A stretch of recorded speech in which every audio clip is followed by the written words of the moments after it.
challenge we face is an invitation to rise, to grow, and to discover who we truly are. I believe there's a divine purpose behind every story.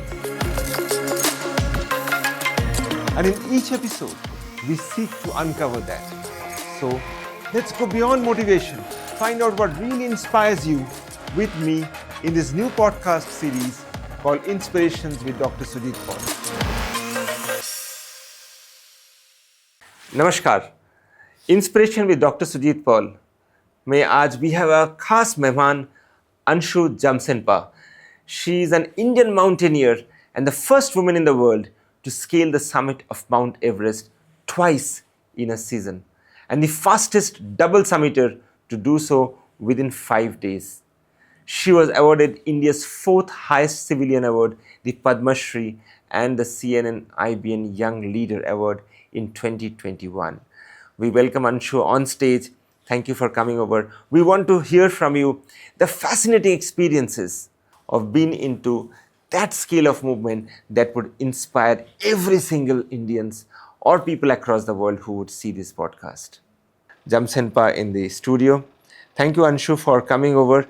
Could you tell me how your journey started to become a mountaineer? So it started from adventure program. It was a 15 days program. And then from there, while doing this course, then I realized that through mountaineering, you can do a lot of things. So, and I felt that this is my calling, this is my passion, and that's how I started from there. So, जब हम calling का बात करते हैं, for your case, we have seen that you started mountaineering little late in the actual arena जब लोग start करते हैं. Usually we have found people starting sometime at 19 years or 18 years or similar. You started at the age of 29. That's perceived as a little late in this line of field. It is indeed. So how do you perceive that? So actually, since childhood, I always wanted to do something, and then I got married early. After that, I wanted to continue my study, but I was not allowed. Then I wanted to do some business, and I was told that that wasn't meant for you, like that. So, but still, I kept proving myself through my work, and I was looking for that one opportunity, So, तो उसी कोशिश में ही हाँ जी तो आगे जाके जो है मुझे माउंटेनियरिंग के बारे में पता चला. हाँ जी, आई थिंक ये जो प्रॉब्लम है भारतवर्ष में, we have seen this problem multiple times. जैसे आपने बताया कि after marriage you wanted to continue your studies, you are not allowed. You wanted to do some business. It was told that it's not your cup of tea. Now, this is the common problem that India faces, probably every household, and it's very unfortunate that women have to go through this cycle of movement. But when you plan to get into the mountaineering, because mountaineering is perceived as not so easy kind of task, what kind of challenges did you face internally and externally? There are many challenges. सबसे बड़ा जो challenge था, I think that was financial challenge, because mountaineering जो बहुत ही expensive ये sports है. तो then उसके अलावा जो है फिर मेंटल, इमोशनल, फिज़िकल वो सारे चैलेंजेस थे, क्योंकि मेरी जो दोनों बेटी थी वो छोटी थी उस वक्त जब मैंने स्टार्ट किया था. तो एक ऐसा रिस्की एडवेंचर के लिए आगे जाना अपने बच्चों को छोड़ के, तो वो एक बहुत चैलेंजिंग हुआ था. मुझे याद है जब मैं बेस कैम्प में थी तो उस वक्त मैंने उनके लिए डायरी लिखा था, और उस वक्त लोगों को पता भी नहीं था हमारी जगह में कि माउंटेनियरिंग क्या होता है, एडवेंचर स्पोर्ट्स क्या होता है. तो मुझे ऐसा लगा कि अगर मैं सेफली वापस नहीं जा पाऊँगी तो शायद, और मुझे काफ़ी रोकने की कोशिश भी की गई थी कि, तो मुझे ऐसा लगा कि शायद मेरे बच्चों को जो अगर मुझे कुछ हो गया तो उनको भी लोग मिसगाइड करेंगे, है ना, उनको भी. तो मैंने उनके लिए एक डायरी लिखा हुआ था जिसमें मैंने मेंशन किया था कि मैं क्यों कर रही हूँ, ये मेरा सपना है, मेरा ड्रीम है. And what did you right in that diary? आपने क्या लिखे थे उसमें? मैंने ये लिखा था कि मतलब आप लोग, you should celebrate my death, अगर मैं मर भी गई तो, और ये मेरा एक सपना है, एक ड्रीम था. Wow, you should celebrate the death. So जब कोई माँ उनके बच्चे के लिए लिख रहे कि you should celebrate the death of the mother in case something happens. So that was the anticipation. So and that is what you wrote, when you were in the base camp. So when you were in the base camp, so which route did you take actually? There are many routes to actually enter Mount Everest. Yes, but there's two traditional route. एक तो आपका south है, एक north side से.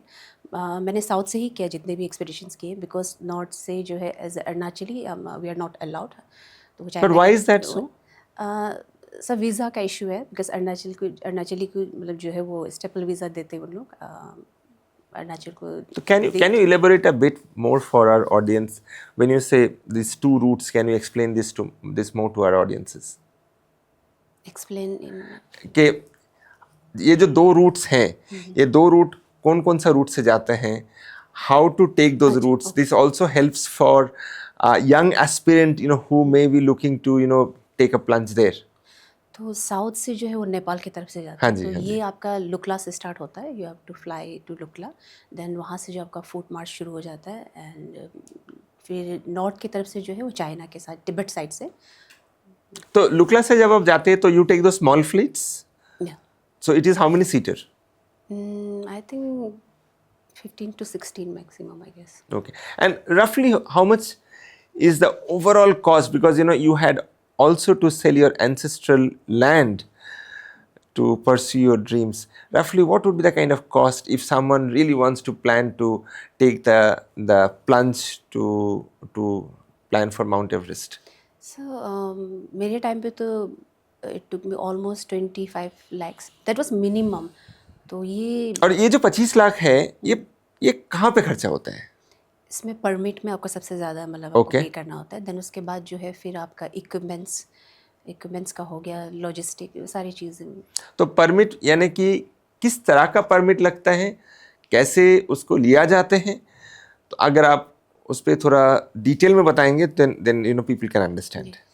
तो इसमें आपका नेपाल में जो है टूरिज़्म एंड सिविल एविएशन वाले देखते हैं, तो वहाँ पे आपको अप्लाई करना होता है. आपको किसी लोकल एजेंट के थ्रू अप्लाई करना होता है. एंड तो वहीं से ही जो आप परमिट ले सकते हैं. उसके बाद देन फिर आप बाकी चीज़ें जो है मार्केटिंग वगैरह जो भी है वहाँ पे आपको मिल जाते हैं. बिकॉज माउंटेनियरिंग के जो गियर्स है वो भी बहुत एक्सपेंसिव है, एंड प्लस वो हर जगह अवेलेबल नहीं है. किस तरह का गियर्स लगते हैं? People who don't understand gears, if you can also explain to them mountaineering gears क्या होते हैं, किस तरह का गियर्स होते हैं, कैसे उसका कॉस्ट होते हैं और वो कहाँ पे यूज़ होते हैं. सो इसमें क्लोथिंग बहुत इंपॉर्टेंट रोल प्ले करता है. बिकॉज वहाँ पे एक्सट्रीम कंडीशन में जो अगर आप उस तरह के क्लोथिंग की क्वालिटी पे अगर कंप्रोमाइज़ करेंगे तो आपको जो है फ्रॉस्ट बाइट होने के चांसेस हैं.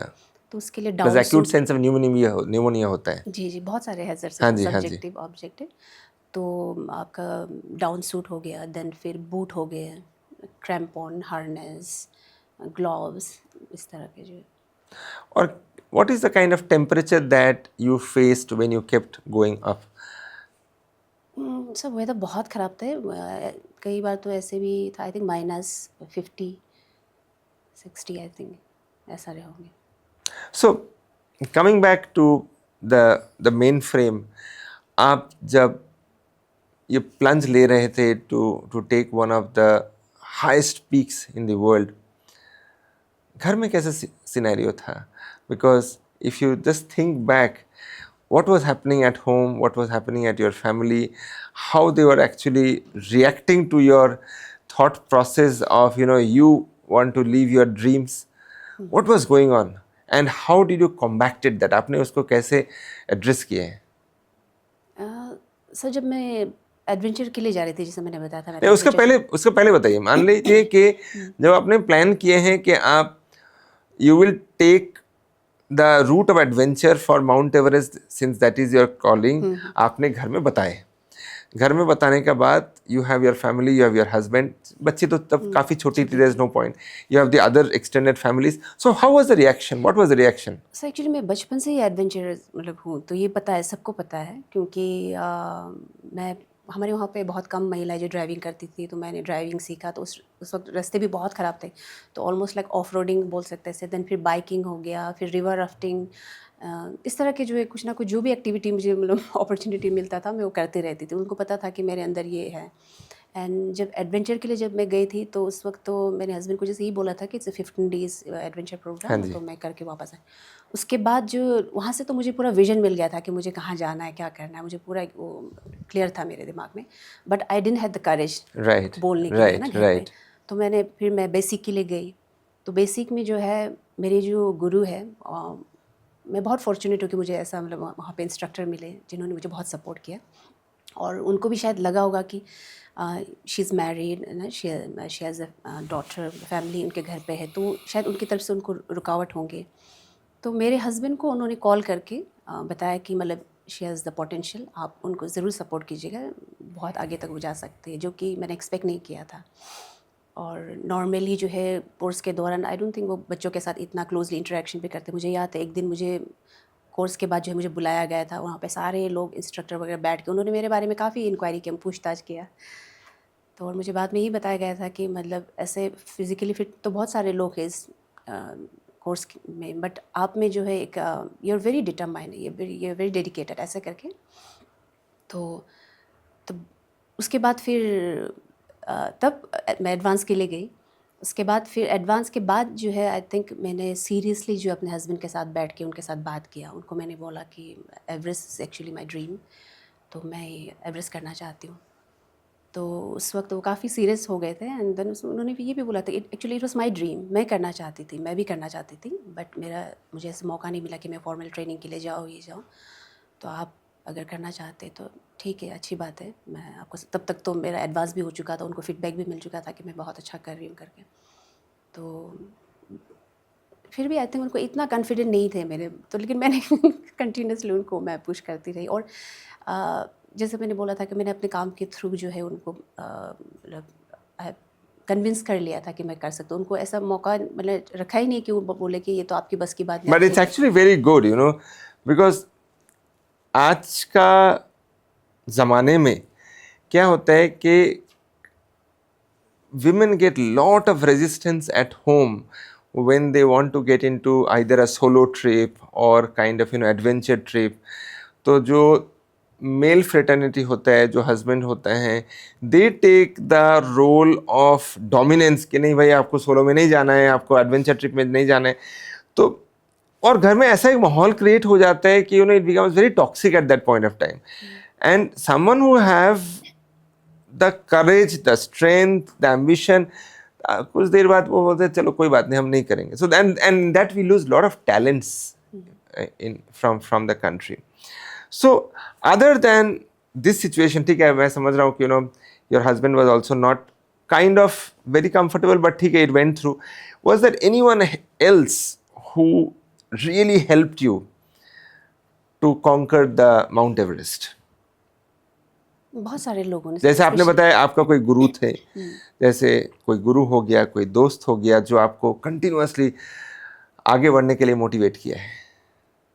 ऐसा तो नहीं है मतलब हाँ, इधर उधर से थोड़ा मोड़ा मुझे सपोर्ट मिला। और मैं ऐसी थी कि मतलब मुझे 1000 लोग अगर नेगेटिव बोल रहे तो उसमें से अगर किसी ने एक पॉजिटिव शब्द भी बोल दिया तो मैं उसी को पकड़ के उसी को ही लेकर वेरी आगे नाइस। चलती थी। तो so just for my audience, what happens is that even if there were so many people who were not happy you doing that, जो खुश नहीं थे कि आप ये कर रहे हैं, they were negative in the whole equation, at least इक्का दुक्का अगर कोई लोग थे जो बोलते हैं हाँ शाबाश आगे बढ़ो, at least you had that amount of conviction, चलो कोई बात नहीं, मैं वो इक्का दुक्का जो लोग शाबाशी दे रहे हैं मैं उसके बाद सुन के आगे बढ़ूंगा। That's really really commendable from your nature. So जब आप माउंट एवरेस्ट चल रहे थे, what kind of peril, what kind of hazards, what kind of dangers आपको जो याद है कि what you had faced? There are many actually. 2014 में भी मैं गई थी सर, उस वक्त जो है एवलांच हुआ था एंड 14 शेरपा जो है उनको अपना जान उनको खोना पड़ा। देन फिर एंड एक मेजर एक्सपीडिशन जब फेल हो जाता है तो मतलब it takes lot of preparation, बहुत कुछ मतलब आपको तब जाके आप वहाँ तक पहुँचते हो, तो वो एक बहुत बड़ा सेटबैक होता है। लेकिन फिर मैंने विदिन 1 ईयर मैंने कम बैक किया था और 2015 में मैं दोबारा वहाँ पर पहुँची थी। नहीं 2014 में व्हाट वेंट रॉन्ग? एवलांच ये हुआ था, एवलांच की वजह करेक्ट। से। सो जब एवलेंच होते हैं तो अगर आप see for our audience they understand avalanche as a visual appeal के चलो ऊपर से बर्फ गिर रहे हैं. That is typically for people that they. But if you can explain कि उस समय पे आपको क्या लग रहा था, because avalanche is like a tsunami. It's a huge chunk of ice that keeps dropping from all where and at a tremendous speed that it comes. But अगर आपका एक्सपीरियंस बता पाएंगे कि उस समय क्या एग्जैक्टली आप देख रहे थे, क्या आपको फीलिंग्स हो रहा था अंदर में, आपका आजू बाजू जो था, how they were reacting. Actually sir जब ये इंसिडेंट हुआ था तो मैं बेस कैम्प में नहीं थी उस वक्त. मैं काला पत्थर करके एक जगह है तो वहाँ पे थी और वहाँ पे वॉकी टॉकी में बताया गया था कि ऐसा मतलब ये हुआ है. उसके बाद फिर हम लोग बेस कैम्प में गए तो सिचुएशन काफ़ी टेंस था और वहाँ पे कंटिन्यूसली मीटिंग्स चल रहे थे कि एक्सपीडिशन को कंटिन्यू करना है या इसको कॉल ऑफ करना है. काफ़ी डिस्कशंस हुए. Then I think tourism minister भी थे शायद. I think I am not very sure, अभी उस वक्त मुझे याद नहीं. बट गवर्नमेंट ऑफिशियल्स वगैरह भी जो दे flu from Kathmandu base camp में आए, वहाँ पे मीटिंग हुआ करके देन फाइनली जो है एक्सपीडिशन को कॉल ऑफ कर दिया गया. तो फिर मेरा ये था कि मैं इतनी मेहनत करके यहाँ पे आई हूँ तो ऐसे ही मुझे मतलब मैं बहुत दुखी हो रही थी, मुझे जाने का वहाँ मन नहीं हो रहा था. तो फिर मैंने अपने एजेंसी के साथ बात किया. फिर मैंने उनको पूछा कि अब ये तो बंद हो गया तो ऐसा दूसरा कोई ऑप्शन है जो मैं कर सकती हूँ. उन्होंने मुझे बोला कि आप 3 पीक है आप वो कर सकते हो. तो मैंने उस टाइम पे जो 3 हाई पासेस एंड 3 पिक्स जो है 6 डेज़ के अंदर में किया था. Which were those peaks? Pokalde, then Island peak और Kongmala. So out of these 3 peaks and Mount Everest, Lobuche sir, Lobuche peak है. what are the basic differences when you actually go up? Sir actually peak तो सारे altitude का difference रहता है. ये altitude का difference हो गई, but that is a geographical altitude difference. मान लीजिए कि जो मौसम है, जो रोड्स हैं, जिस तरह से आपने फ्लोरा फौना देखा है, so there will be every peak the way nature have unfolded have its own uniqueness. तो आपको ऐसा कुछ लगा कि नहीं this peak is different than the other, और यू आर ओनली फोकसिंग कि let me just move ahead? नहीं ऐसा नहीं. हर पिक एक्चुअली माउंटेन में जो है 3 अलग अलग तरह के होते हैं. एक तो कंप्लीट रॉकी भी ये रहता है. करेक्ट. तो जो पोकालदे जो था वो तो कंप्लीट रॉकी ये था, माउंटेन था. देन फिर कहीं पे आपका सॉफ्ट स्नो रहता है, कहीं पे ब्लू ये रहता है. तो आइलैंड पिक जो था it was a combination of both. तो देन लबुचे जो है, लबुचे वाज वेरी मेमोरेबल बिकॉज वहाँ से जो 360 जो व्यू पूरा जो था आपका हिमालयन रेंज वो देखने को मिला. वो बहुत सुंदर है. एंड मैंने बहुत सारे एक्सपीडिशंस की मगर वहाँ से जो व्यू मुझे देखने को मिला हुआ ऐसा कभी दोबारा कहीं. और जब आप when you are going up, so did you use oxygen support with you? Everest में यस, एवरेस्ट में मैंने Okay. There are also mountaineers who go to Everest without oxygen support. That needs a different kind of skill set. That needs a different kind of practice. Preparation जैसे. Correct. Preparation. So, as per you, which one do you think is a better way? Both have its plus and minus, definitely. So, after getting into Mount Everest twice, which one you feel is a better way? Sir without oxygen करते हो तो आपका risk factor और बढ़ जाते हैं, वो बहुत ज़्यादा बढ़ जाता है. और उसके लिए तो बहुत अच्छे से प्रिपेयर होकर आपको जाना पड़ता है. तो आई डोंट थिंक मैं. Only thing is that you have an advantage on weight. If you go without oxygen, then the weight bearing reduces. If you go without oxygen. Yeah. अब मैंने विदाउट ऑक्सीजन किया नहीं है तो सब मैं नहीं बोल सकते एग्जैक्टली हम लोग कैसे. बट इसमें ऐसा है कि मुश्किल ऐसा भी नहीं है. आपको प्रिपरेशन चाहिए उसके लिए. काफ़ी टाइम तक जो है आपको बेसिकली जो है वो आपको एक्लामेटेशन बहुत ज़्यादा Acclimatization करना पड़ेगा. हाँ. हाँ. तो अगर आप अच्छे से हाई एल्टीट्यूड में आपने अच्छे से एक्लामेटाइज किया तो आप जाके कर सकते हो, कुछ नहीं. बट उसके लिए समय चाहिए. True. So now let us again reflect back. आपने 15 दिन का एडवेंचर कोर्स किए थे और उसके बाद आपने ये निर्णय लिए थे कि आप माउंट एवरेस्ट चढ़ना चाहते हैं. ये कोर्स का पहले आपने ऐसा कोई कोर्स शायद नहीं किए थे ऑन माउंटेनियरिंग. तो ये कोर्स में ऐसा क्या सिखाए जाते हैं जहाँ पे for our viewers if they have that aspiration they can also think okay if I want to I'm not saying that they will go to Mount K2, but if they want to get up to some level, they can do this kind of courses. क्या सिखाया जाता है, कैसे होता है? If you can explain that. Sir ये course जो है बहुत इंटरेस्टिंग है and it's complete life transformation course इस तरह का, मतलब है वहाँ पे बहुत कुछ सिखाया जाता है आपको। तो वहाँ पे आपको उस वक्त जब हम लोग ये कोर्स करा रहे थे तो उस वक्त मुझे तो अपने जो इंस्ट्रक्टर उनको देख कैसे लग रहा था कि they are god, like not less than God.